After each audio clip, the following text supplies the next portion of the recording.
Metabolism बहुत जटिल रासायनिक प्रक्रिया है जिसमें कई सारी क्रियाएं एक साथ होती हैं। हम एनर्जी सप्लाई चलती है, उसको मेंटेन करता है पूरी बॉडी में भी और सेल में भी। सेल का टूटना और बनना एक साथ चलता है, सारा मेटाबॉलिज्म है। जैसे एनाबॉलिज्म और कैटाबॉलिज्म है। एनाबॉलिज्म जो है वो बनना है, जुड़ना है। कैटाबॉलिज्म जो है वो टूटना है। तो ये परस्पर विरोधी प्रक्रियाएं, परस्पर विरोधी दिखने वाली प्रक्रियाएं साथ साथ चलती है। इसे जरा एक दूसरे एंगल से समझने की कोशिश करें। आदमी अक्सर ये मान लेता है कि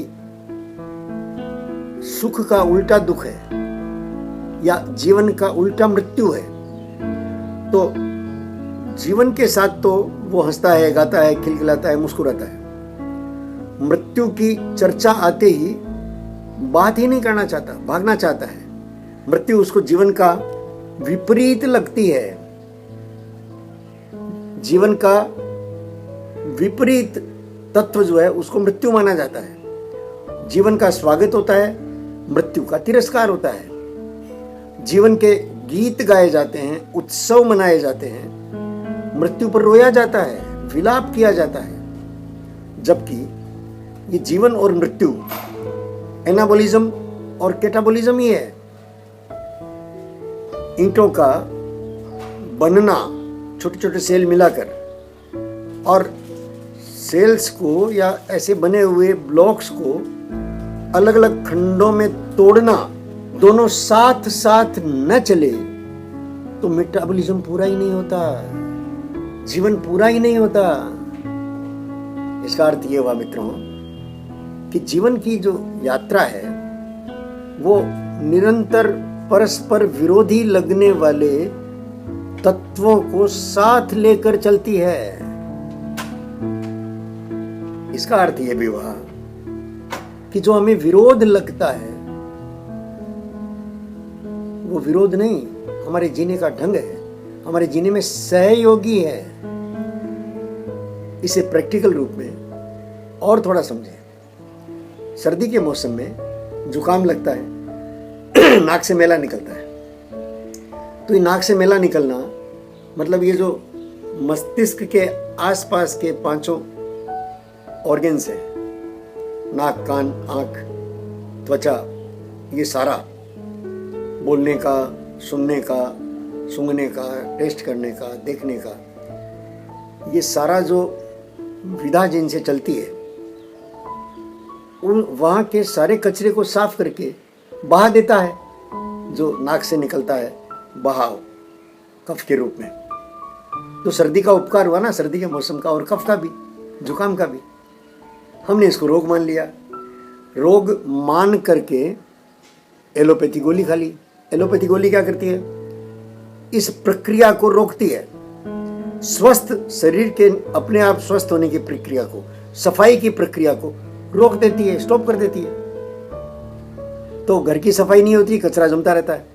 ये जमा हुआ कचरा जमते जमते जमते जमते कभी कैंसर के रूप में, कभी असाध्य बीमारियों के रूप में मानव के सामने प्रकट होता है।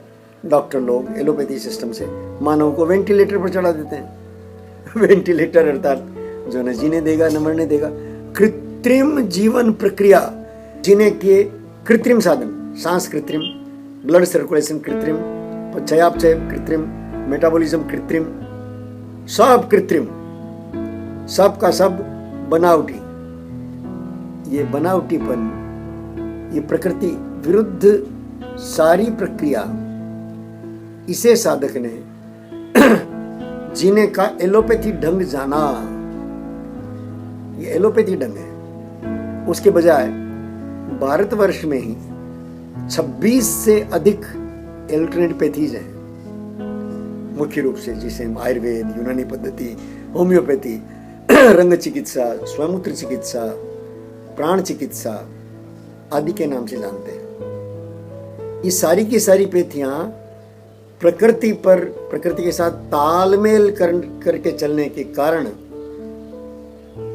ये रोग के पूरे कारण को उसका ठीक से निदान करती है। ठीक से निदान करना, ठीक से जान लेना कि रोग किस कारण हुआ है। रोग का संबंध व्यक्ति की प्रकृति से, पर्यावरण में जो बदलाव आए हैं उसके अनुसार शरीर को न संभालने के कारण और कई सारी अनियमितताएं करने के कारण, सोने में, उठने में, आचरण में अनियमितताएं करने के कारण रोग आते हैं। गीताकार ने स्वस्थ रहने का एक उपचार बताया। युक्ताहार विहारस्य युक्त चेष्टस्य कर्मसु युक्त स्वप्नावबोधस्य योगो भवति दुःखहा। दुख को मिटाने का सीधा सरल रास्ता, युक्ताहार विहारस्य युक्त चेष्टस्य कर्मसु, प्रत्येक कर्म की चेष्टा युक्त हो, योग युक्त हो।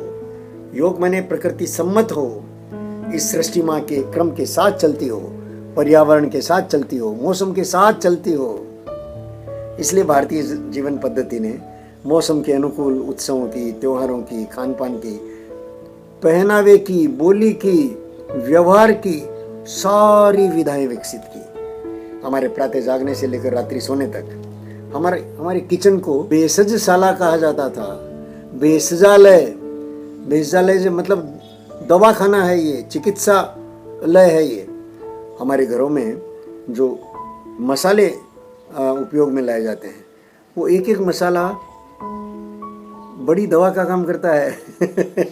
हल्दी, जीरा, नमक, मिर्च सब अद्भुत। इस पर वर्तमान विज्ञान तो खोज कर रहा है, पेटेंट कर रहा है, और भारत बिना जाने समझे नकल करने के कारण एलोपैथी जीवन पद्धति में फंस गया। ठीक से एलोपैथी जीवन पद्धति नहीं, हमारे आध्यात्मिक ज्ञान पर एक बड़ा ब्लॉकेज लगा दिया है।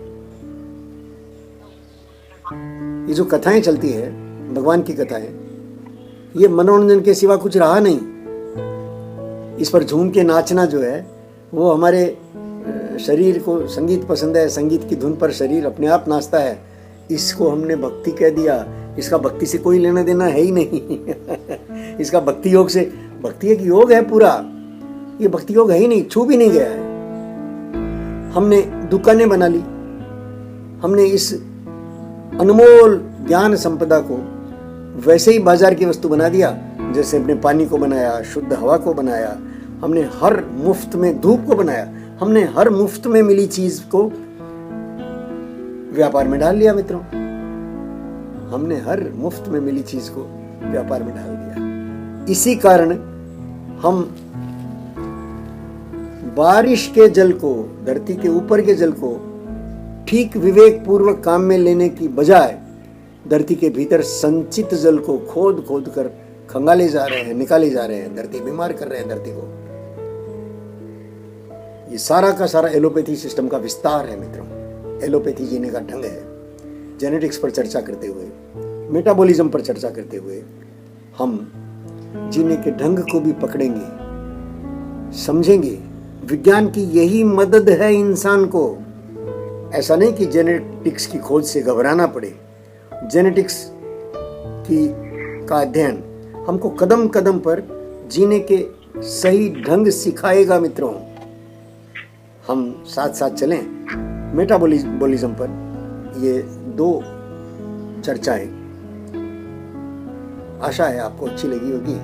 जब ये वीडियो आपके सामने आए मेरे मित्रों के द्वारा संपादित होकर, तब आप देखिएगा कि इसमें आगे किस प्रकार से जुड़ सकते हैं, सहयोग कर सकते हैं। आप सबके सहयोग से ही साधक इस काम में प्रसन्नता पूर्वक लगा है मित्रों।